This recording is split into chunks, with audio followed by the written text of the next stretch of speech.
The morning sun rose over New Cascadia like it did every day. Golden light touched the tall buildings of Haven City, the capital of humanity's most successful colony world. Children walked to school with their parents.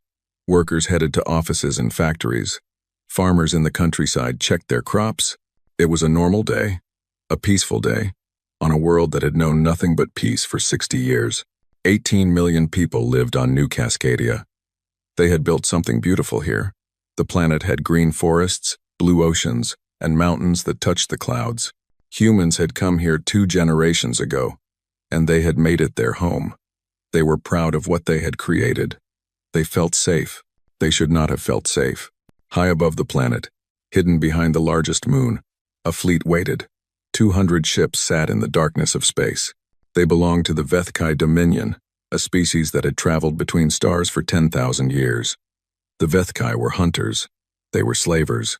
They looked at other species and saw only 2 things: threats to be destroyed or resources to be harvested. They had been watching humanity for 50 years.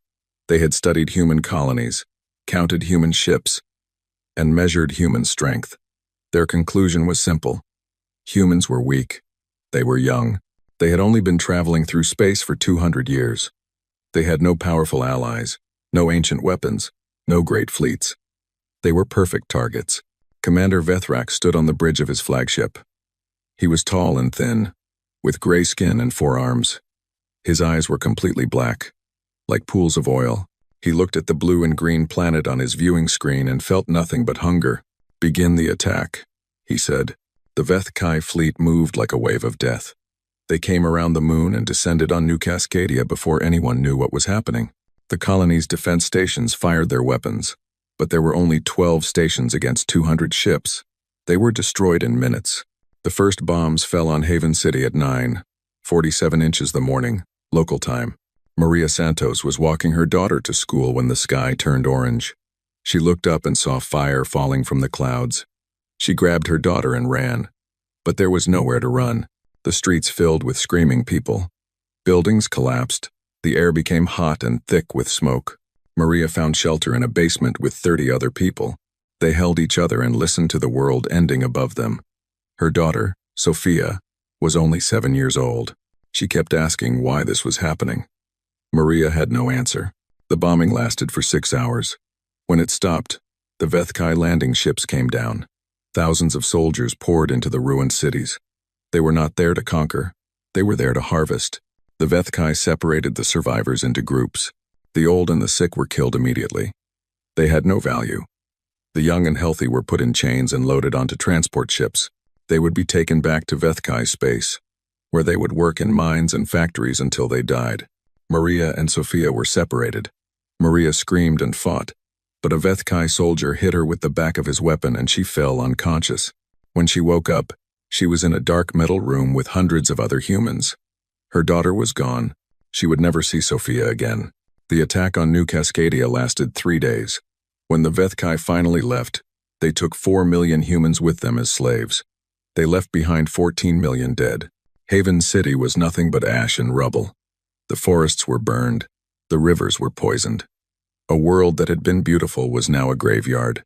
The first rescue ships from Earth arrived 2 weeks later. They found survivors hiding in caves and underground shelters. They found mass graves that stretched for kilometers.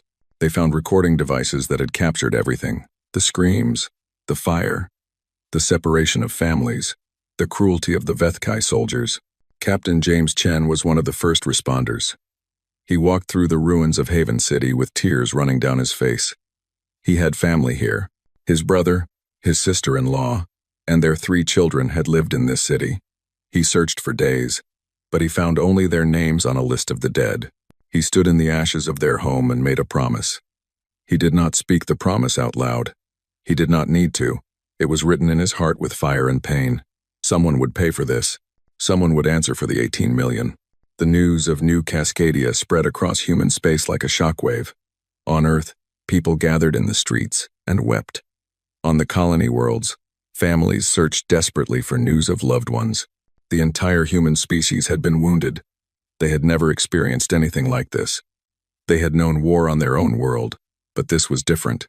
This was something from outside, something alien and cruel, something that saw them as nothing more than animals to be slaughtered or sold.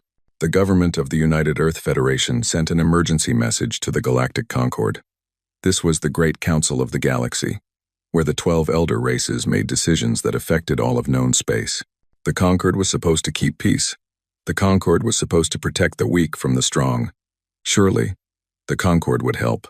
Ambassador Elena Vasquez was chosen to speak for humanity. She was 52 years old, a diplomat who had spent her life building bridges between species. She believed in peace. She believed in cooperation. She believed that the galaxy, despite its many problems, was a place where justice could be found. She traveled to the Concord's Great Station, a massive structure that floated in neutral space. The station was older than human civilization. It had been built by species that were ancient when humans still lived in caves. Here, the 12 elder races gathered to decide the fate of worlds. Elena entered the presidium chamber with her head held high. The room was vast, with seats rising in circles around a central platform. Representatives of 12 species looked down at her. Some had scales, some had fur, some were made of crystal or metal or things she could not identify. All of them were old. All of them were powerful. And all of them looked at her like she was a small child who had wandered into a room where she did not belong. "The representative of humanity may speak," announced the Concord's chairman, an ancient being called the Primarch. He was made of living stone, and he had ruled the Concord for 3,000 years. Elena stepped onto the central platform. Her voice was steady, but inside she was shaking with grief and anger. 18 million of my people are dead," she began. 4 million more have been taken as slaves. The colony of New Cascadia has been destroyed. This attack was unprovoked. We had no conflict with the Vethkai Dominion. We had no quarrel with them.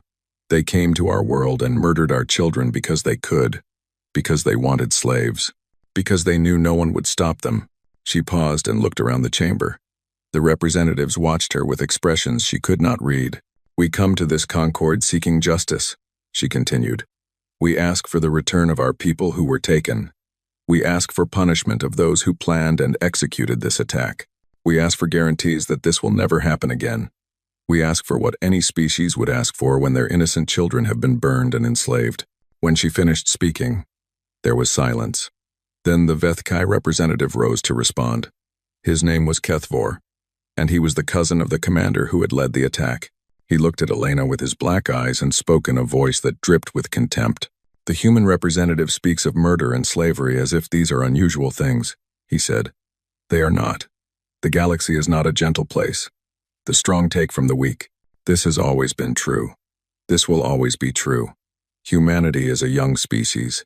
They have not yet learned their place in the natural order. Perhaps this lesson, though painful, will teach them." Elena felt her hands clench into fists. She forced herself to remain calm. "You call the murder of children a lesson?" she asked. "I call it reality," Kethvor replied. "The Vethkai Dominion needed workers. Your colony had workers. We took them. This is how the galaxy operates. If humanity does not like it, perhaps humanity should become stronger." The chamber erupted in discussion. Elena watched as the elder races debated among themselves. She heard words like unfortunate and regrettable and complicated. She heard discussions about trade agreements with the Vethkai, about economic relationships, about political alliances. She heard everything except the word justice. After 3 hours of debate, the Primarch raised his stone hand for silence. "The Concord has reached a decision," he announced. "We recognize that the actions of the Vethkai Dominion have caused harm to humanity. Therefore, the Vethkai will pay a financial settlement to the United Earth Federation.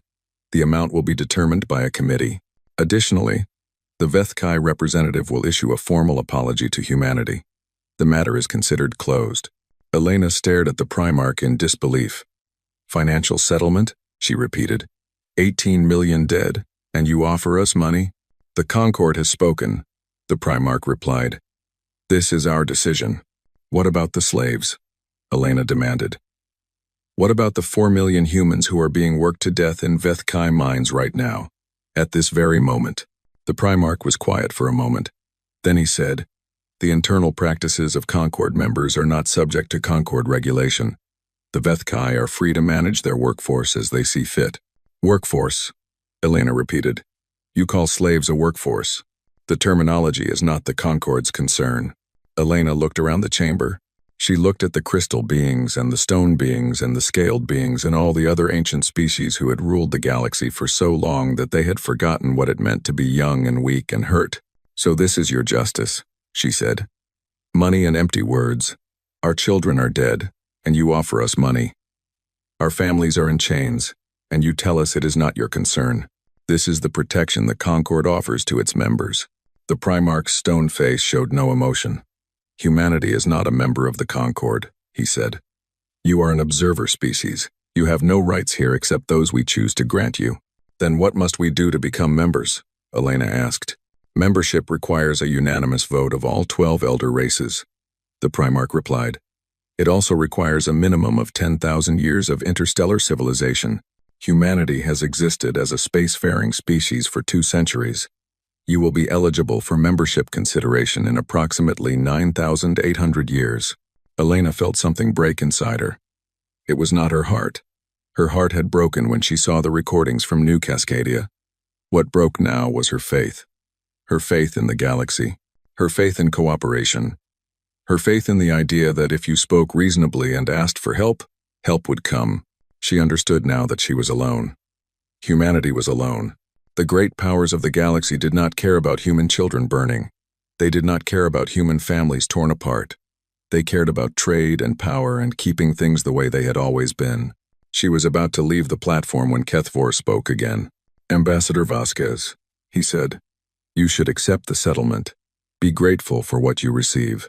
Humanity is a small species in a large galaxy. You cannot fight the Vethkai. You cannot oppose the Concord. You have no power here. Take the money, mourn your dead, and move on. This is my advice to you. Elena turned to face him. She looked into his black eyes, and she saw nothing there but arrogance. He truly believed what he was saying. He truly thought humanity would bow their heads and accept this insult. He had no idea what he had awakened. You say we have no power, Elena said. You may be right. Today, we are weak. Today, we are young. Today, we stand alone against a galaxy that does not care if we live or die. But I want you to remember something. All of you. She looked around the chamber, meeting the eyes of every representative. We are human, she said. We are the species that survived ice ages and plagues and wars that nearly destroyed us. We are the species that crawled out of caves and reached for the stars. We are the species that never, ever, ever gives up. You think we will forget New Cascadia? We will not. You think we will forgive? We will not. You think time will heal this wound? It will not. She walked toward the exit, then stopped and turned back one final time. You will remember this day, she said. You will remember that you had a choice. You could have stood with us. You could have helped us. You could have shown us that the galaxy has room for justice. Instead, you chose to stand aside. You chose money over blood. You chose convenience over honor. That was your choice. Now you will live with it. She walked out of the chamber. Behind her, she heard laughter. Some of the representatives found her words amusing. A young species making threats. How ridiculous, how entertaining. But not everyone was laughing. A few of the elder races watched her leave with thoughtful expressions. They had lived a long time. They had seen many things. And some of them, though they would not admit it, felt a small chill run through them. There was something in that woman's eyes. Something in her voice, something that reminded them of ancient stories about young species that were pushed too far, species that burned with grief and rage until the burning became something else entirely. But surely not. Surely humans were too weak, too young, too insignificant to be a threat. Surely, Elena returned to Earth and gave her report to the Federation Council. She told them everything. The dismissal, the contempt, the offer of money in exchange for blood. When she finished, the council chamber was silent. What do you recommend? Asked President Martinez. Elena was quiet for a long moment. When she spoke, her voice was hard and cold. I recommend that we accept nothing, she said. I recommend that we remember everything. And I recommend that we begin preparing for the day when we can speak to the galaxy in the only language it understands. And what language is that? The president asked. Elena looked at him with eyes that had seen too much. and understood too much. Power, she said. We will speak to them in power, and they will listen. The council voted that night. The vote was unanimous. Humanity would not accept the Concord settlement. Humanity would not forgive the Vethkai. Humanity would not forget. The silent years had begun. The galaxy forgot about humanity. It was easy to forget. Humans were such a small part of the great tapestry of interstellar civilization. They had 17 colony worlds and a few hundred ships. The Vethkai alone had 3,000 worlds and 50,000 ships. The elder races of the Concord controlled millions of systems. In the vast ocean of the galaxy, humanity was a single drop of water. After Ambassador Vasquez's dramatic exit from the Concord, there was some brief interest in what humans would do next. Some species expected a foolish attack. Others predicted internal collapse and civil war. A few thought humanity might simply die out, unable to cope with the trauma of New Cascadia. None of that happened. Instead, humanity did something unexpected. They went quiet. Human ambassadors still attended Concord meetings, but they rarely spoke. Human merchant ships still traveled between stations, but their crews kept to themselves. Human colonies still functioned, but they stopped accepting visitors from other species. It was as if humanity had pulled a curtain around itself and retreated into shadow. At first, the elder races were amused. They are sulking, said the Vethkai representative, like children who did not get what they wanted. They will come back eventually, begging for scraps. But years passed, and humanity did not come back. They did not beg. They did not even complain. They simply existed, quiet and unremarkable, doing nothing that seemed important or threatening. The galaxy turned its attention to other matters. There were trade disputes to settle, territories to divide, ancient rivalries to maintain. Humanity faded from the minds of the powerful. They became a footnote, barely worth mentioning. This was exactly what humanity wanted. Behind the curtain of silence, something incredible was happening. The entire human species was transforming itself, and they were doing it in secret. It began with President Martinez's speech 3 months after the Concord's decision. He spoke to every human world at the same time, his words broadcast across all 17 colonies. We have been shown our place in the galaxy, he said. We have been told we are weak, young, and worthless. We have been told to accept the murder of our children and move on.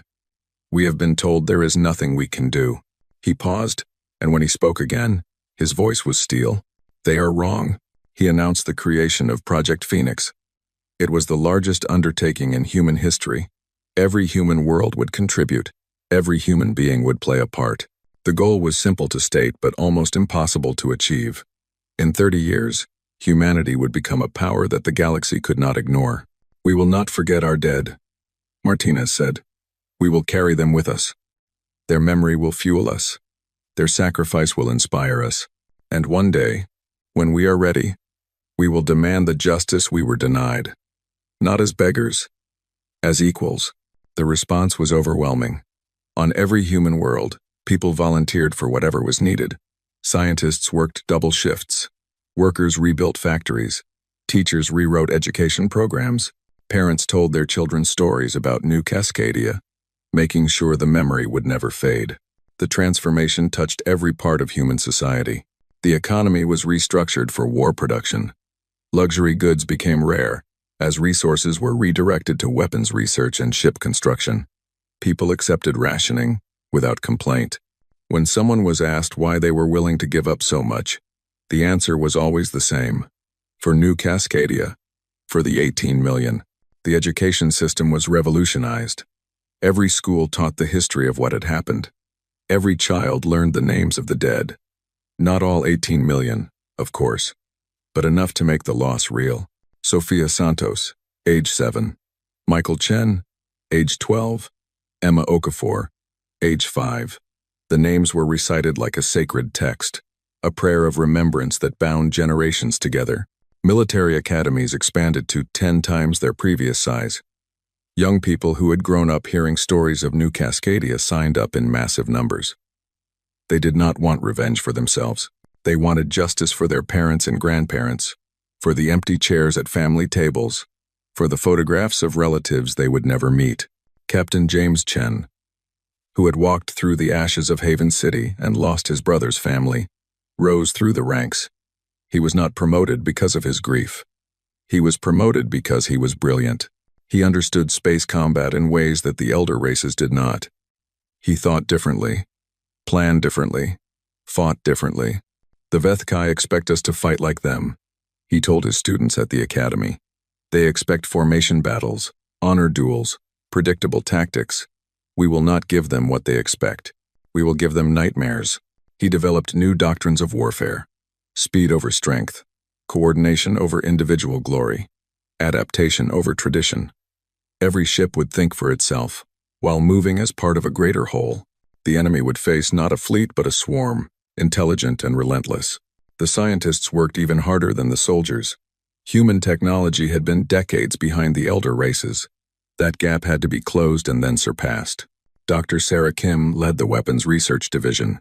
She was a physicist who had lost her daughter in the attack. Every morning, she looked at a photograph of a smiling girl with bright eyes, and then she went to work designing weapons that could crack planets. "We will not start fights," she told her team. "But when fights come to us, we will end them so completely that no one will ever attack us again." Her team made breakthrough after breakthrough. Better engines, stronger shields, weapons that could punch through defenses the elder races considered unbreakable. Each achievement was hidden, kept secret from the galaxy. Human merchant ships still used old, slow technology. Human colony defenses remained modest. Everything new was kept behind the curtain. The shipyards were the heart of the transformation. Hidden in asteroid belts and gas giant moons, massive construction facilities were built in complete secrecy. The elder races had spy satellites and intelligence networks, but humanity learned to hide. Ships were constructed underground, in hollowed-out asteroids, in places that looked like nothing on any scan. Admiral Chen Wei, as James Chen was now known, watched the first new warship slide out of its hidden dock. It was beautiful and terrifying. Sleek black hull, bristling with weapons, carrying engines that could outrun anything the Vethkai had.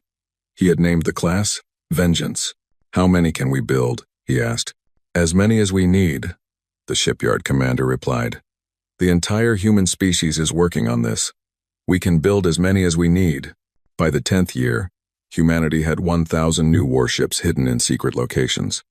By the 20th year, they had 5,000. The goal was 10,000, but production was accelerating. It would be reached ahead of schedule. The Concord's intelligence services occasionally reported unusual activity in human space. Increased industrial output, unusual energy signatures, strange movements of cargo ships, but their analysis always came to the same conclusion. Humanity was probably building up their economy to cope with the psychological trauma of New Cascadia. They posed no threat. They were still weak and young and insignificant. This analysis was not stupid. It was simply incomplete. The analysts looked at human activity and measured it against what they knew about human capabilities. They did not realize that human capabilities had changed. They saw shadows and dismissed them as nothing important.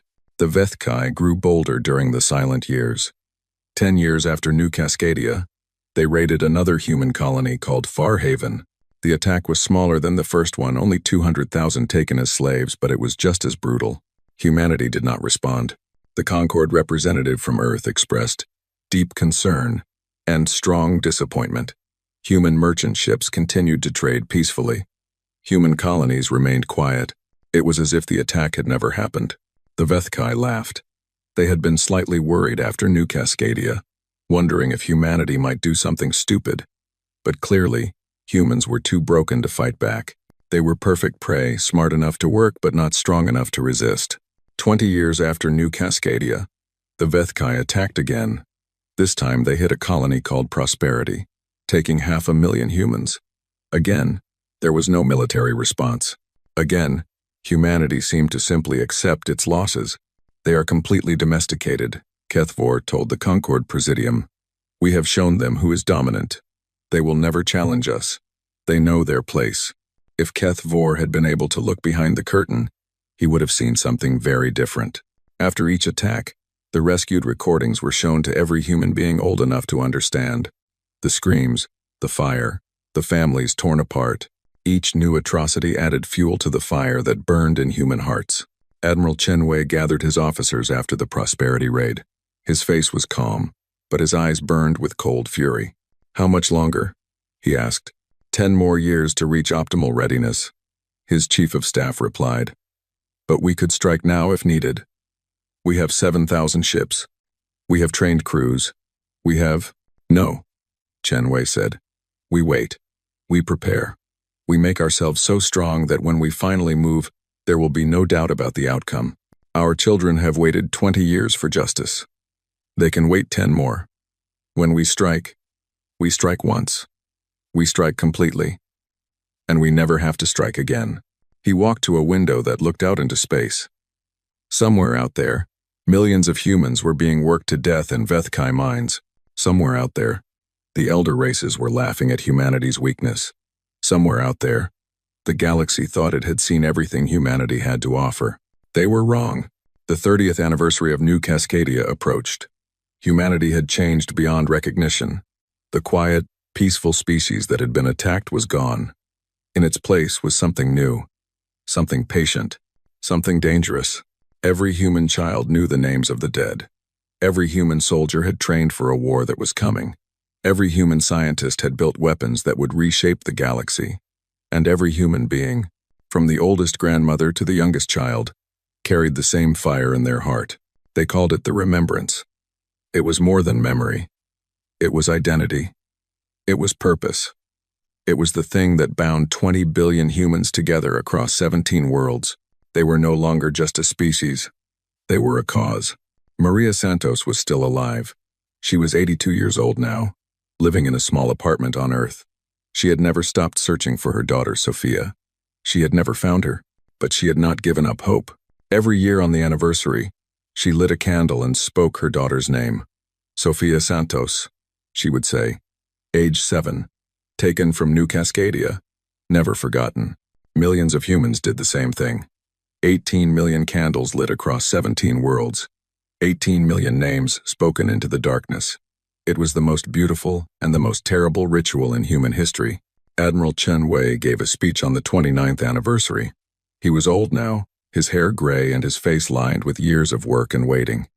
But his voice was strong. "Tomorrow we light the candles again," he said. "Tomorrow we speak the names again. And tomorrow we continue to prepare. But I want you to know something. The waiting is almost over. The day is coming. The day when we stop mourning and start acting. The day when the galaxy learns what it means to hurt humanity." He paused and looked into the camera. His eyes were hard as steel. "To the Vithkai who are watching, and I know some of you are watching, I have a message. Enjoy your slaves while you can. Enjoy your power while you can.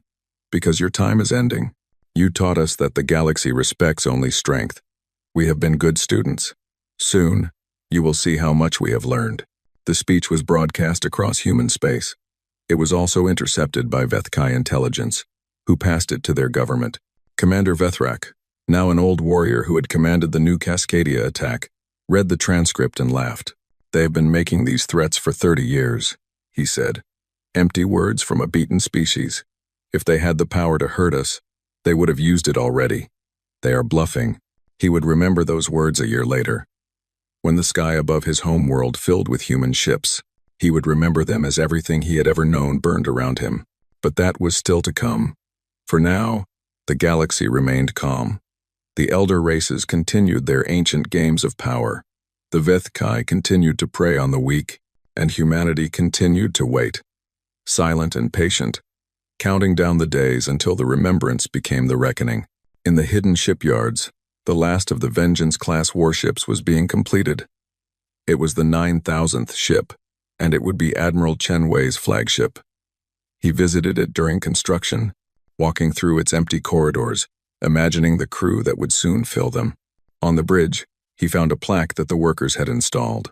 It listed the names of all the Chen family members who had died on New Cascadia: his brother, his sister-in-law, his 3 nieces and nephews. Below the names was a simple message: "We remember." Admiral Chen Wei touched the plaque gently. His eyes were wet, but his voice was steady. "Soon," he whispered. "Very soon." And in the darkness of space, 9,000 warships waited for his command. The 31st anniversary of the New Cascadia massacre, began like every anniversary before it. Humans across 17 worlds woke before dawn. They dressed in simple clothes. They gathered with family and friends, and at exactly 9:47 inches the morning, the moment the first bombs had fallen, they lit their candles and spoke the names of the dead. But this year was different. This year, as the candles flickered in the darkness, Admiral Chen Wei stood on the bridge of his flagship, the HSS Remembrance. Around him, 9,000 warships hung in space, hidden in the shadow of a dead star. Every ship was fully crewed. Every weapon was loaded. Every engine was ready. The Admiral looked at the candle burning on his command console. He had lit it himself, speaking the names of his brother's family. For 30 years, he had carried their memory. For 30 years, he had prepared for this moment. "Admiral," his communications officer said quietly, "all ships report ready. Awaiting your order." Chen Wei nodded slowly. He looked at the candle flame one more time. Then he reached out and gently extinguished it. "The time for mourning is over," he said. "Now begins the time for justice." He turned to face his crew. They were young, most of them, born after New Cascadia. But they had grown up with the stories. They had recited the names. They carried the fire in their hearts just as strongly as those who had lived through the horror. "Open a channel to all ships," the Admiral commanded. "Channel open, sir."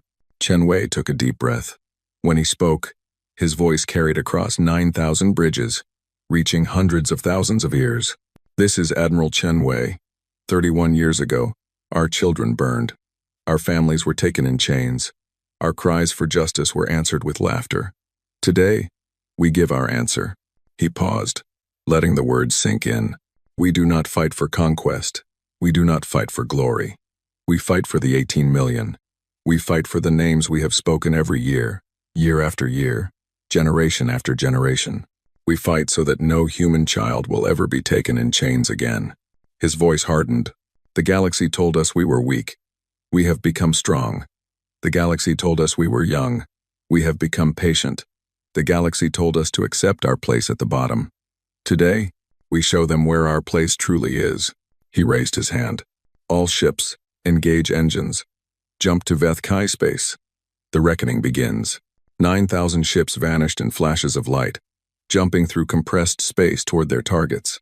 It was the largest coordinated military action in human history, and it happened in perfect silence. No announcements, no warnings, no demands. Just the cold, patient vengeance of a species that had waited 30 years for this moment. The Veth Kai Dominion had no idea what was coming. Their home system was called Veth Prime. It contained their oldest world, their largest cities, their most sacred monuments. 300 warships defended it, along with dozens of space stations and orbital platforms. It was the heart of Veth Kai civilization. Commander Vethrak, the architect of New Cascadia, lived on the homeworld. He was old now, retired from military service, celebrated as a hero. He spent his days in a beautiful mansion, surrounded by human slaves who served his every need. He never thought about the lives he had destroyed. To him, humans were not people. They were property. He was eating breakfast when the first reports came in. "Commander," one of his servants said, interrupting his meal, "there are ships appearing in orbit. Many ships." Vethrak looked annoyed.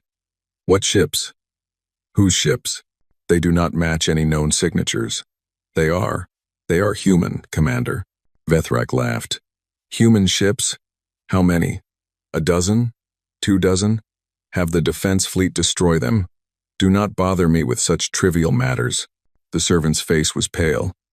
"Commander, there are thousands of them." For the first time in 30 years, Vethrak felt fear. He rushed to his communication center and pulled up the orbital display. His black eyes went wide. The space around Veth Prime was filling with ships. They appeared in waves, hundreds at a time, their black hulls gleaming with weapons that looked nothing like human technology. They moved in perfect formation, spreading out to surround the planet like a closing fist. "Impossible," Vethrak whispered. "This is impossible." The Veth Kai defense fleet scrambled to respond. 300 ships moved to intercept the invaders, confident in their superior technology and experience. Veth Kai had been fighting wars for 10,000 years. Humans had been fighting for 2 centuries. This should have been easy. The battle lasted 4 hours. It was not a battle. It was a demonstration. Human ships moved faster than anything the Vethkai had ever seen. Their weapons punched through shields that were supposed to be impenetrable. Their tactics shifted constantly, adapting to every Vethkai response before it could be completed. It was like fighting ghosts with unlimited firepower and perfect coordination. Admiral Chen Wei commanded from the Remembrance, watching the battle unfold on his tactical display. He felt no joy. He felt no triumph. He felt only grim satisfaction that the technology and training had worked exactly as designed. Enemy flagship destroyed, his tactical officer reported. Enemy fleet down to 47 active vessels. The remaining ships are attempting to retreat. Do not let them escape, Chen Wei ordered. We need prisoners for interrogation. Specifically, we need the locations of the slave camps. The human fleet closed around the surviving Vethkai ships. Most chose to fight to the death, rather than surrender. They had never surrendered in 10,000 years of war. They would not start now. But some ships, crewed by younger Vethkai who had never faced a real enemy, chose survival over pride. They powered down their weapons and broadcast surrender signals. Human boarding parties moved in. They were efficient and professional. They secured prisoners, collected data, and treated wounded enemies with basic medical care. This surprised the Vethkai captives. They had expected torture and execution. Humans were prey animals, after all. Prey animals did not show mercy. Why do you not kill us? One captain asked his human guard. The guard, a young woman named Lieutenant Park, looked at him with cold eyes. Because we are not like you, she said. We want justice, not cruelty. The ones responsible for the attacks will answer for their crimes. The ones who followed orders will be judged fairly. We are not monsters. She paused. But do not mistake our mercy for weakness. Your species killed 18 million of our people. 4 million more died in your mines. We have a list of every commander, every official, every person who planned or profited from the attacks. They will face justice. All of them. The Vethkai captain looked into her eyes and saw something that frightened him more than any threat of violence. He saw certainty. She was not angry. She was not afraid. She simply knew, with absolute conviction, that her cause was right and her victory was inevitable. That was more terrifying than any weapon. On Veth Prime, the ground assault began. Human soldiers landed in precision drops, targeting military installations and government buildings. They did not attack civilian areas. They did not bomb cities. They moved like surgeons, cutting out the diseased parts while leaving the healthy tissue intact. Commander Vethrak fled his mansion as human ships appeared overhead. He ran through streets filled with panicking Vethkai, trying to reach a shelter. He was old, and his legs were weak. He had not run in years. His slaves had carried him everywhere. A human transport landed in front of him, blocking his path. Soldiers poured out, weapons raised. Vethrak looked around desperately, but there was nowhere to go. Commander Vethrak, a voice called out, you are under arrest for crimes against humanity. Specifically, the planning and execution of the New Cascadia massacre, which resulted in the deaths of 18 million civilians and the enslavement of 4 million more. A human officer stepped forward. She was tall, with gray hair and a face lined with years of grief. Vethrak did not recognize her, but she clearly recognized him. My name is Elena Vasquez, she said. 31 years ago, I stood before the Galactic Concord and asked for justice. You laughed at me. Your representative told me to accept scraps and be grateful. She stepped closer. Her eyes locked on his. Do you remember what I said? I said you would remember that day. I said you had a choice. You chose wrong, Commander, and now you will face the consequences. Vethrak tried to speak, but no words came out. For the first time in his life, he understood what it felt like to be powerless, to be prey. Take him, Vasquez ordered. The soldiers secured Vethrak and loaded him onto the transport. As the ship lifted off, he looked down at his world. He saw human ships in the sky. He saw his magnificent cities under occupation. He saw everything he had built being torn down. And he understood, finally, the terrible mistake he had made 31 years ago. The interrogation of prisoners revealed the locations of the slave camps. There were hundreds of them scattered across Vethkai space, where millions of humans had been worked, bred, and discarded over 3 decades. Admiral Chen Wei dispatched rescue fleets immediately. Speed was essential. The Vethkai might try to destroy the camps to hide evidence of their crimes. The first rescue fleet reached Camp Theta 7 within hours. It was a massive mining facility carved into an asteroid. Sensors detected thousands of human life signs inside. Commander Jackson, leading the rescue team, prepared his soldiers carefully. "We don't know what condition they'll be in," he said. "Some of them have been here for 30 years. They've been through things we can't imagine. Be gentle. Be patient. Let them know they're safe." The soldiers breached the facility's outer doors and moved inside. The conditions were worse than anyone had expected. The tunnels were dark and filled with toxic dust. The air was barely breathable. Human figures moved in the shadows, thin and broken, wearing rags and chains. "United Earth Federation," Commander Jackson announced through his helmet speakers. "We're here to rescue you. You're going home." For a moment, there was only silence. Then a voice emerged from the darkness. "Home?" The word was spoken in a cracked whisper, as if the speaker had forgotten how to talk. "Is this real? Are you really here?" A figure stepped forward. It was a woman, impossibly thin. Her skin stretched over bones that seemed ready to break through. Her hair was gray and matted. Her eyes were clouded. But somewhere in those eyes, a spark remained. "My name is Maria," she said. "Maria Santos. I was taken from New Cascadia. Is the war over? Did we win?" Commander Jackson removed his helmet so she could see his face. His eyes were wet with tears. "Yes, Maria," he said. "We won. We're taking you home." Maria Santos fell to her knees and wept. Around her, other survivors emerged from the shadows. Some could barely walk. Some could not walk at all and had to be carried. All of them were weeping, crying out names of people they had lost, asking questions about a world they had not seen in decades. The soldiers picked them up as gently as they could. Medical teams moved in to provide immediate care. Food and water were distributed. For the first time in 30 years, the survivors of New Cascadia felt human hands touching them with kindness instead of cruelty. They found fewer than 2,000 humans alive in Camp Theta 7. The records showed that over 50,000 had been sent there over the years. The rest had died in the mines. Similar scenes played out across Vethkai space. Rescue fleets liberated camp after camp, finding survivors in varying conditions. Some camps had treated their human workers slightly better than others. Some had treated them like animals. The total number of living survivors was just over 18,000. Out of the 4 million taken from New Cascadia, Farhaven, and Prosperity, only 18,000 remained alive. The recordings from the camps were sent back to human space.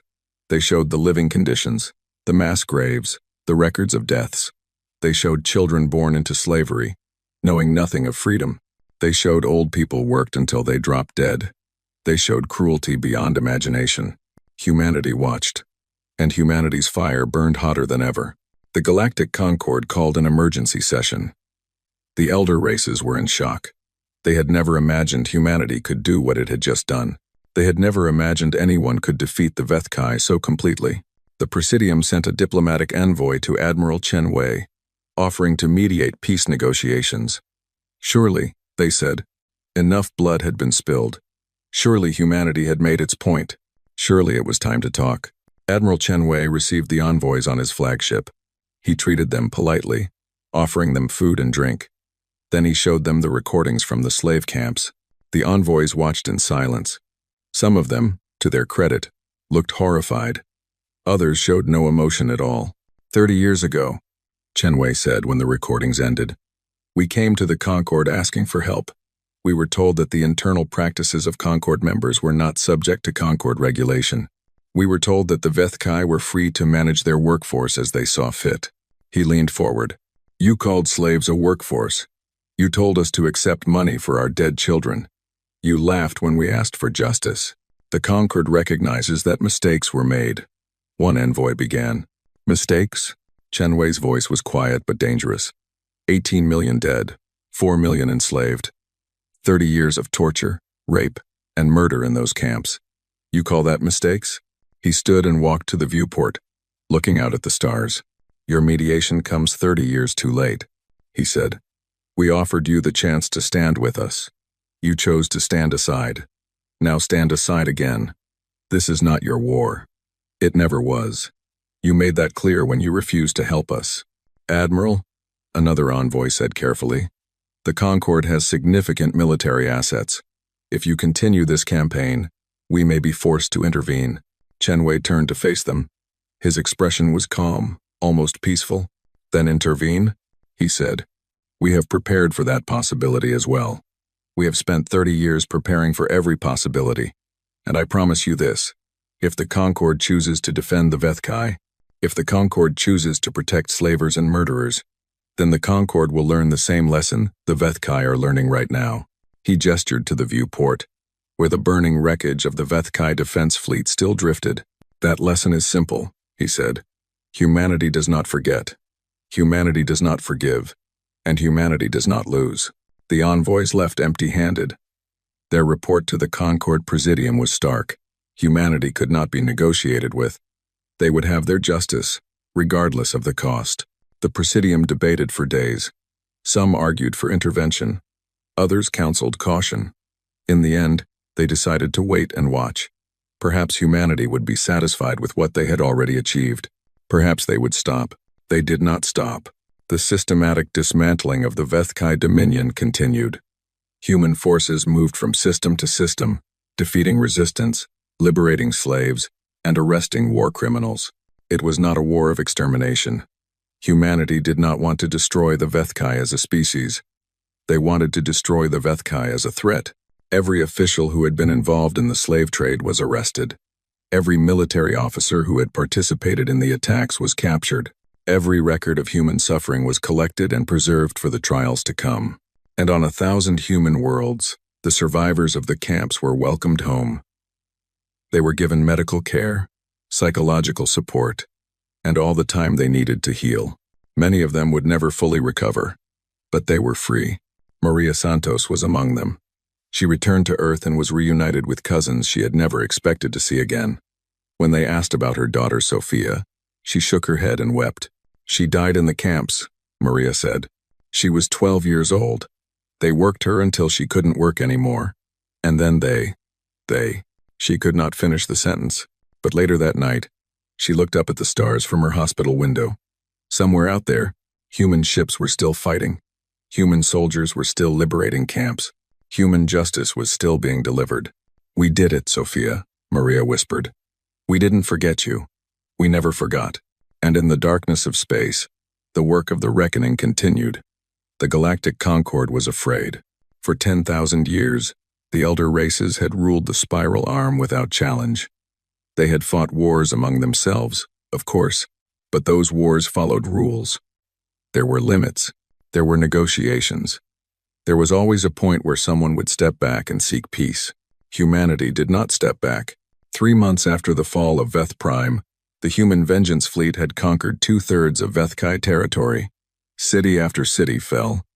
Fleet after fleet was destroyed. The most powerful military in the region was being taken apart piece by piece, and the elder races could only watch in horror. They must be stopped, the Vethkai ambassador pleaded before the Presidium. His voice shook with fear. He was the only member of the Vethkai government still free. All the others had been arrested or had fled to hiding. We request military assistance from the Concord. We invoke the Mutual Defense Treaty of the Fifth Age. The Primarch, the ancient stone being who had ruled the Concord for millennia, considered the request. The Mutual Defense Treaty was clear. When a member species was attacked, other members were obligated to help. The treaty applies to unprovoked attacks, said the crystalline ambassador from the Zethai Collective. The Vethkai attacked human colonies first. They killed millions. They enslaved millions more. One could argue that humanity is simply defending itself. Defending itself? The Vethkai ambassador screamed. They are conquering our worlds. They are putting our leaders on trial. They are destroying everything we built. Everything you built was built on human bones, the Zethi ambassador replied coldly. Perhaps you should have considered this possibility before you decided to prey on them. The debate continued for weeks. Some elder races wanted to intervene. The Vethkai were trading partners. They were old allies. And more importantly, if humanity could destroy the Vethkai, they could destroy anyone. Today it is the Vethkai, warned the ambassador from the Krell Empire. Tomorrow it could be any of us. We must unite against this threat before it grows any stronger. Others were more cautious. The recordings from the slave camps had been leaked across the galaxy. Many species, even those who had no love for humans, were disturbed by what they showed. Public opinion was shifting. The Vethkai were no longer seen as victims but as criminals who were finally facing justice. In the end, 3 races agreed to send military support: the Krell Empire, the Vorthok Hegemony, and the Seleth Confederation. Together, they assembled a fleet of 12,000 ships. It was the largest combined force the Concord had fielded in 1,000 years. This will end the human threat, the Krell commander announced confidently. They may have defeated the Vethkai, but the Vethkai were weak and complacent. We are neither. The combined fleet entered human-controlled space, expecting a challenging battle. What they found was a nightmare. Admiral Chen Wei had anticipated intervention. In fact, he had planned for it. The silent years had not been spent preparing only for the Vethkai. Human strategists had studied every military power in the region. They knew how the Krell fought. They knew Vorthok tactics. They understood Seleth technology, and they had developed counters for all of it. The Battle of the Red Nebula lasted 6 hours. When it ended, 8,000 of the 12,000 conquered ships had been destroyed or captured. The rest fled in disorder, their crews traumatized by what they had experienced. Human ships had appeared from nowhere, emerging from hidden positions inside the nebula itself. They had jammed communications, divided the enemy fleet, and destroyed it in sections. They had used weapons the Concord had never seen before, and they had done it all with losses of fewer than 300 ships. How is this possible? The Krell commander demanded as his flagship burned around him. You were nothing. You were weak. How did you become this? Admiral Chen Wei responded over an open channel, his voice calm and measured. You gave us 30 years, he said. You gave us 30 years of slavery and murder to fuel our anger. You gave us 30 years of dismissal and contempt to sharpen our focus. You gave us 30 years to prepare for this exact moment. And now you ask how we became this. He paused. You made us. Remember that. You made us. The Krell commander's ship exploded moments later, struck by a precision missile that cut through his shields like paper. News of the Battle of the Red Nebula spread across the galaxy like wildfire. The elder races, accustomed to thinking of themselves as the supreme powers in existence, suddenly realized that everything had changed. Some tried to form new alliances against humanity, but the defeat at the Red Nebula had shattered confidence. No one wanted to be the next fleet destroyed. No one wanted to be the next species to face human vengeance. Others tried diplomacy. They sent envoys to Admiral Chen Wei offering peace, cooperation, even friendship. Chen Wei received them politely, listened to their offers, and declined. We do not seek war with the Concord, he explained. We seek justice from the Vethkai. If the Concord does not interfere, there will be no conflict between us. But if you choose to protect slavers, if you choose to shield those who murdered our children, then you have chosen to be our enemy, and we will treat you as such. The Concord withdrew. They issued statements condemning human aggression, but they did not send more fleets. They watched from a distance as humanity completed the dismantling of the Vethkai dominion. The conquest of Vethkai space took 2 years. In that time, humanity liberated all remaining slave camps, arrested thousands of war criminals, and established control over every Vethkai world. It was the most thorough military campaign in galactic history, but humanity did not commit genocide. This surprised many observers who had expected rivers of blood. Instead, human forces focused on precision. Military targets were destroyed. Government facilities were occupied. Weapons were seized and destroyed. But civilian populations were left largely unharmed. We are not murderers, Admiral Chen Wei explained to journalists who visited the conquered territories. We do not kill innocents to punish the guilty. The Vethkai species will survive, but the Vethkai threat will not. The trials began on the first anniversary of the reckoning. Commander Vethrak and over 3,000 other officials were brought before a human justice tribunal to answer for their crimes. The trials were broadcast across the galaxy. Every species could watch as evidence was presented. Recordings from the attacks, testimonies from survivors, documents showing the deliberate planning of the slave raids, medical reports describing the conditions in the camps, Commander Vethrak sat in the defendant's chair, watching his crimes displayed before the universe. He tried to defend himself at first, arguing that he had only followed the traditions of his people. Slavery was natural, he said. The strong took from the weak. This was how the galaxy had always worked. The chief prosecutor, a human woman named Dr. Sarah Kim, responded with cold precision. The defendant claims he followed tradition, she said. Let the record show that the Veth-Kai tradition includes the following practices. She activated a display showing images from the camps. Workers starving to death, bodies in mass graves, children born in chains, raised as property, worked until they broke. This is your tradition, she said. And this is what happens to species that make such traditions the basis of their civilization. The trials lasted for months. In the end, Commander Vethrak and 2,000 other officials were found guilty of crimes against humanity. The sentences varied based on the level of involvement. Some received long prison terms. Some received permanent exile to barren worlds. Vethrak himself received the harshest sentence. He was not executed. Humanity had abolished the death penalty centuries ago. Instead, he was sentenced to spend the rest of his life in a rehabilitation facility, where he would be required to listen to the testimonies of survivors every day. You wanted humans to serve you, Dr. Kim told him at sentencing. Now you will spend your remaining years learning what you did to them. Perhaps by the end, you will understand. Vethrak was taken away in chains, screaming that this was wrong, that humans had no right to judge him, that the galaxy would rise up against this injustice. No one rose up. The galaxy had seen the evidence. The galaxy had watched the trials, and the galaxy had decided, collectively, that the Veth-Kai had gotten what they deserved. The surviving Veth-Kai population was relocated to reservation worlds. These were habitable planets with enough resources to support comfortable lives, but they were stripped of all weapons and space travel technology. The Veth-Kai would survive as a species, but they would never again threaten anyone. You are being given a chance to rebuild, Admiral Chenwei told the Veth-Kai leaders who would govern the reservation worlds. Use it wisely. In 5 generations, if you have proven that you can live without preying on others, humanity will consider restoring some of your freedoms. But if you ever return to your old ways, if you ever harm another innocent being, we will return. And next time, we will not be merciful. The Veth-Kai leaders accepted these terms. They had no choice. With the Veth-Kai defeated and the Concord humiliated, Admiral Chenwei prepared to address the galaxy. It was time to make humanity's position clear. The broadcast was sent to every inhabited world in the spiral arm. Every species with communication technology could see and hear Admiral Chenwei speaking from the bridge of his flagship. 31 years ago, he began. The Veth-Kai attacked our colony of New Cascadia. 18 million of our people were killed. 4 million were taken as slaves. We went to the Galactic Concord asking for help. We were laughed at.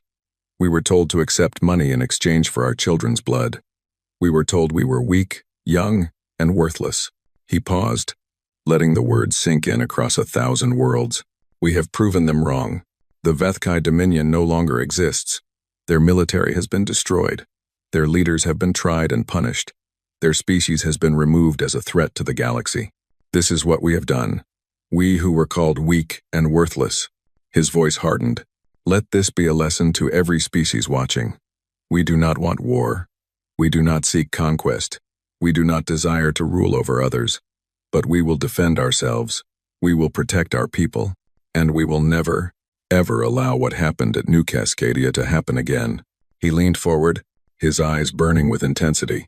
To any species that thinks humans are easy prey, look at what we did to the Veth-Kai. They were stronger than us when they attacked New Cascadia. They had more ships, more technology, more experience. Now they live on reservation worlds, stripped of everything that made them powerful. This is what happens to those who threaten humanity. To any species that thinks we can be bullied or intimidated, look at the Red Nebula. 3 elder races sent 12,000 ships against us. 8,000 were destroyed in 6 hours.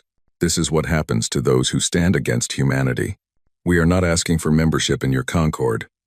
We are not seeking your approval or your friendship. We are simply telling you how things will be from now on. He raised his hand and pointed directly at the camera. The galaxy told us that strength is the only language it understands. We have become fluent. Anyone who threatens our people, our colonies, or our future will face the full power of human vengeance. This is not a warning. This is not a negotiation. This is simply a statement of fact. He lowered his hand and his expression softened slightly. But we are not monsters. We proved that when we did not exterminate the Vethkai. We proved that when we gave fair trials to those who murdered our children. We proved that when we showed mercy to populations that had shown none to us. Humanity wants peace. We want to trade, to explore, to learn, to grow. We want to be part of the galactic community. But we will only be part of it as equals. Never again as victims. Never again as prey. He stood tall, his gray hair catching the light of distant stars. Remember what we have done here. Remember that we waited 30 years for justice. Remember that we did not stop, did not surrender, did not forget. And remember this most of all, we will wait again if we have to. We will prepare again if we have to. And if any species forces us to fight again, we will win again. This is the message of humanity to the galaxy. We remember, we endure, and we do not forgive those who harm our children. The broadcast ended. Across the galaxy, trillions of beings sat in stunned silence, absorbing what they had heard. The old order was dead. A new era had begun, and at the center of it stood humanity. No longer weak, no longer young, no longer willing to be anyone's prey. On Earth, people gathered in streets and parks to watch the broadcast together. When Admiral Chenwei finished speaking, they cheered, they wept, they embraced each other.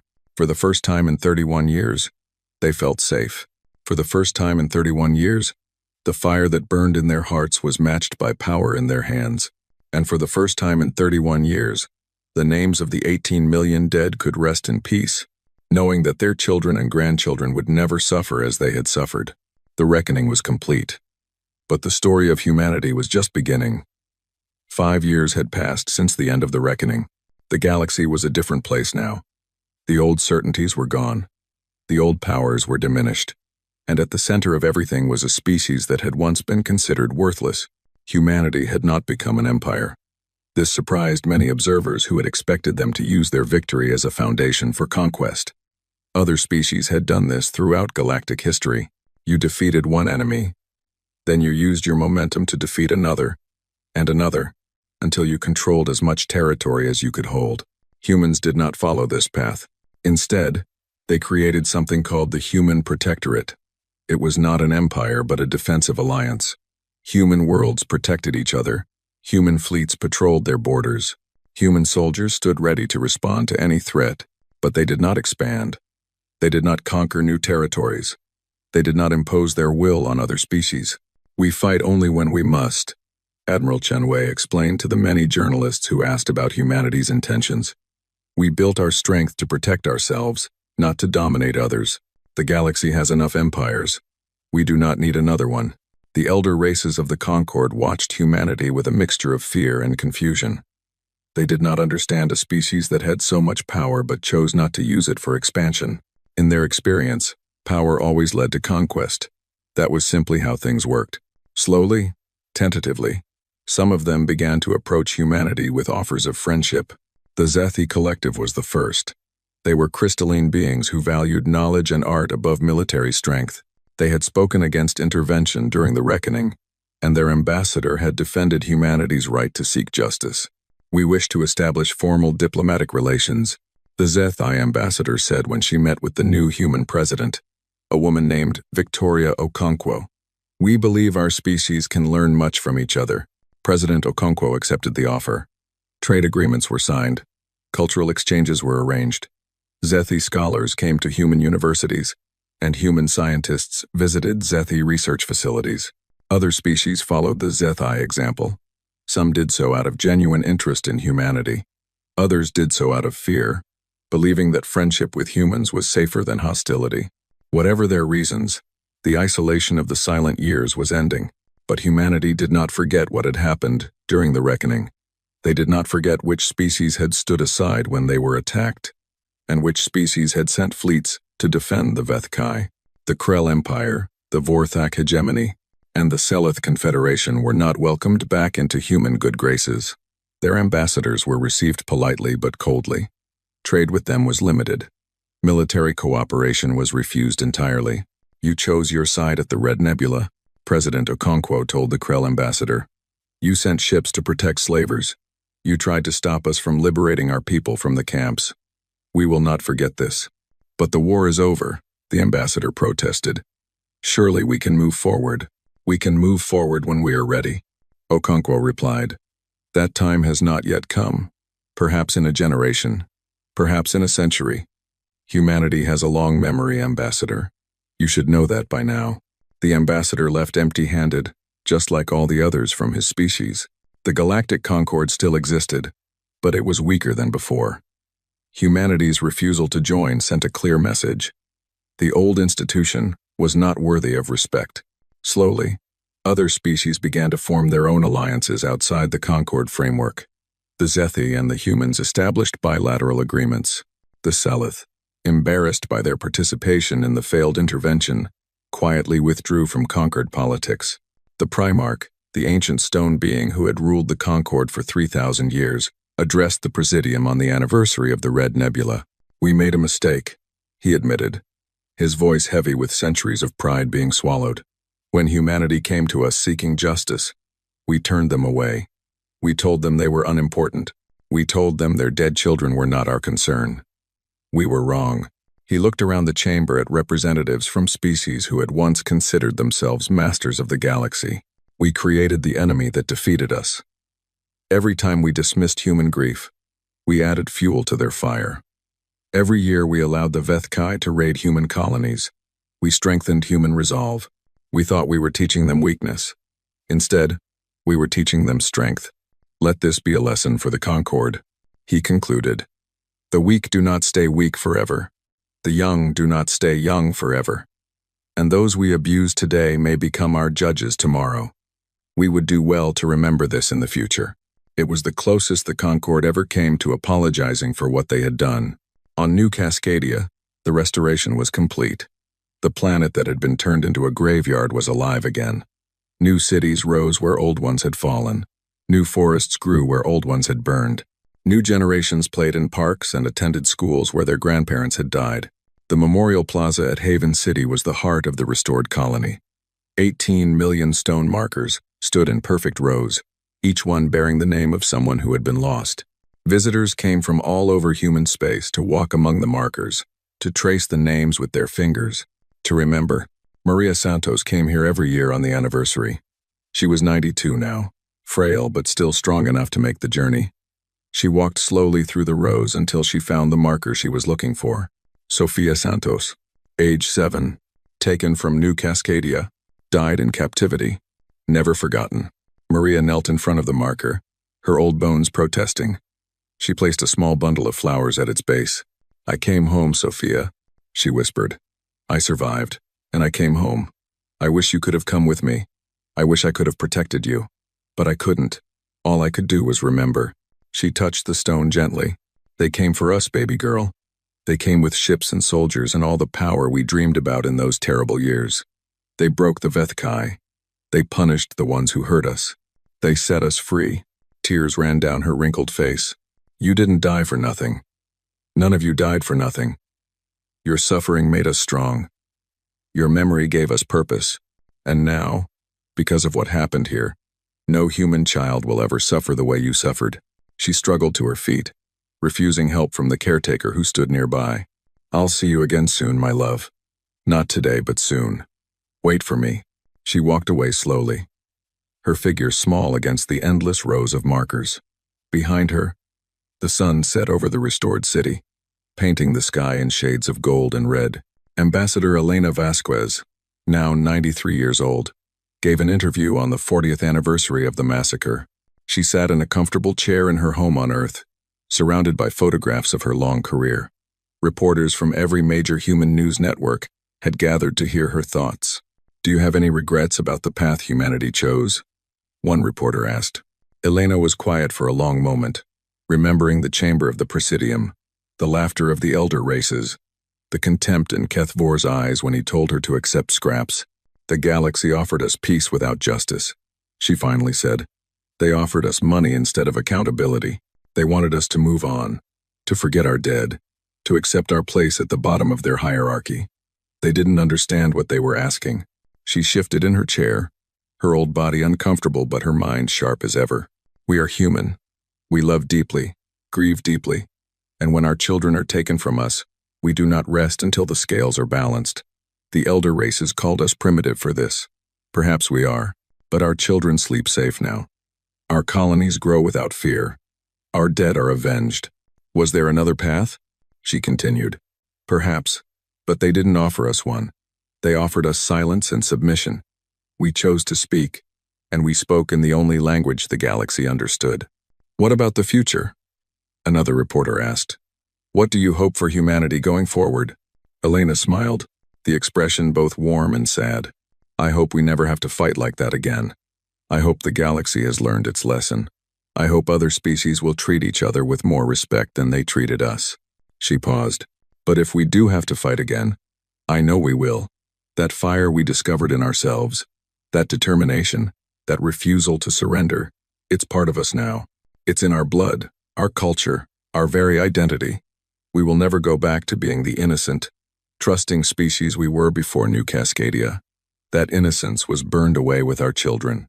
But in its place, we have something stronger. We have unity. We have purpose.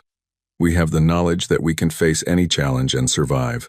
Admiral Chen Wei died peacefully in his sleep 3 years after the interview, at the age of 94. He was buried with full military honors, his coffin draped in the flag of the United Earth Federation. Millions attended the funeral, and billions more watched from their homes across the 17 worlds. President Okonkwo gave the eulogy. James Chen was a survivor of New Cascadia, she said. He lost his brother, his sister-in-law, and his 3 nieces and nephews in the attack. He walked through the ashes of their home and made a promise that he spent the rest of his life keeping. He built the fleet that freed our people. He commanded the forces that broke the Veth Kai. He led us from weakness to strength, from despair to victory, from being prey to being a power that the galaxy respects. But he was more than a warrior. He was a symbol of what humanity can achieve when we work together, when we refuse to give up, when we channel our grief into action instead of despair. She looked out at the crowd, her voice strong. Admiral Chen is gone, but what he built remains. Our fleet remains. Our strength remains. Our unity remains. And our memory remains. As long as humans exist, we will remember the 18 million. We will remember the silent years. We will remember the reckoning. And we will remember the man who led us through the fire and into the light. The funeral ended with a moment of silence. Across all human space, every ship, every factory, every school went quiet for 60 seconds. 25 billion humans stood still, united in grief and gratitude. Then the moment passed, and life continued. 10 years after the reckoning, humanity had fully integrated into the galactic community as an equal partner, not a subject. Human scientists collaborated with Zethai researchers on projects that advanced technology for everyone. Human artists created works that were celebrated across 100 worlds. Human merchants traded goods that were valued everywhere. But the military remained ready. The Vengeance Fleet was renamed the Protector Fleet, but its ships were just as powerful, its crews just as trained, its resolve just as strong. Every human knew that peace was maintained through strength, and they were determined to never be weak again. The annual anniversary of New Cascadia became a galactic event. Species from across the spiral arm sent representatives to attend the memorial ceremony. Some came out of respect, some came out of curiosity. Some came to remind themselves of what could happen if they pushed another species too far. At the ceremony on the 50th anniversary, a new monument was unveiled next to the memorial plaza. It was a massive sculpture of a human woman holding a child. Her face turned toward the sky. Beneath it was an inscription. We remember the past. We protect the future. Never again. Thousands of humans gathered around the monument, along with representatives from dozens of alien species. The ceremony was broadcast across the galaxy. The current president, a man named James Santos, Maria's great-nephew, gave the keynote speech. 50 years ago, our world burned, he said. 50 years ago, we stood alone against a galaxy that did not care if we lived or died. 50 years ago, we made a choice. He gestured to the monument behind him. That choice was not easy. We could have accepted what was offered to us. We could have mourned our dead and moved on. We could have remained the quiet, unremarkable species the galaxy expected us to be. His voice grew stronger. Instead, we chose to remember. We chose to prepare. We chose to fight. And we chose to win. Some have asked if the price was too high. The silent years were hard. The reckoning was bloody. The transformation we underwent changed us in ways we are still discovering. But I ask you this: what is the price of freedom? What is the price of safety? What is the price of knowing that your children will never be taken in chains, will never burn while the galaxy looks away, will never cry out for help that does not come? He pointed to the rows of memorial markers. The 18 million paid that price. The 4 million who suffered in the camps paid that price. Every human who worked and sacrificed during the silent years paid that price. And because they paid it, we are free. He turned to face the alien representatives. To our friends in the galaxy, we say thank you for standing with us now, even if you did not stand with us then. We welcome your friendship. We welcome your cooperation. We welcome a future where all species are treated with respect and dignity. But to anyone who might be thinking about repeating the mistakes of the past, we say this: remember New Cascadia. Remember the silent years. Remember the reckoning. And remember what happens to those who prey on the innocent. He raised his hand toward the sky, where the stars were just becoming visible in the evening light. We are human. We remember. We endure. And we will never, ever forget. The crowd cheered. The alien representatives watched with expressions ranging from respect to fear to something like understanding. High above, the ships of the Protector fleet passed in silent formation, their running lights tracing patterns across the darkening sky. On one of those ships, a young officer stood at the viewport, looking down at the memorial ceremony below. Her name was Sophia Chen, named after Admiral Chen Wei's niece, who had died at New Cascadia. She was the 4th generation to serve in the fleet, carrying on a tradition that began with grief and transformed into purpose. She touched the window gently, watching the lights of the memorial plaza flicker like stars on the ground. We remember, she whispered, as her great-grandfather had once whispered in a ruined city, standing in the ashes of his family's home. We remember, and we endure. The ship moved on, joining the eternal patrol that kept humanity safe. Below, on New Cascadia, the ceremony ended and people began to make their way home. Some stopped at the memorial markers to say goodbye to loved ones. Some simply stood and looked at the stars, thinking about the vastness of the galaxy and humanity's place in it. The fire that had been lit 50 years ago still burned in their hearts. But it was no longer a fire of grief and rage. It was a fire of determination, of unity, of unshakable resolve. They had been tested by the worst the galaxy could offer, and they had not just survived, they had triumphed. And as long as that fire burned, as long as humans remembered the lessons of New Cascadia, no one would ever threaten their children again. The galaxy had learned its lesson. Humanity would make sure they never forgot it. On the memorial plaza, the monument stood in the darkness, illuminated by soft lights that would never go out. The woman in the sculpture looked eternally toward the sky, holding her child close, her face a mixture of grief and hope and fierce, protective love. At her feet, the words gleamed in the night: we remember the past. We protect the future. Never again. And across the galaxy, wherever humans lived and worked and dreamed, those words echoed in every heart. Never again. Never again. Never again.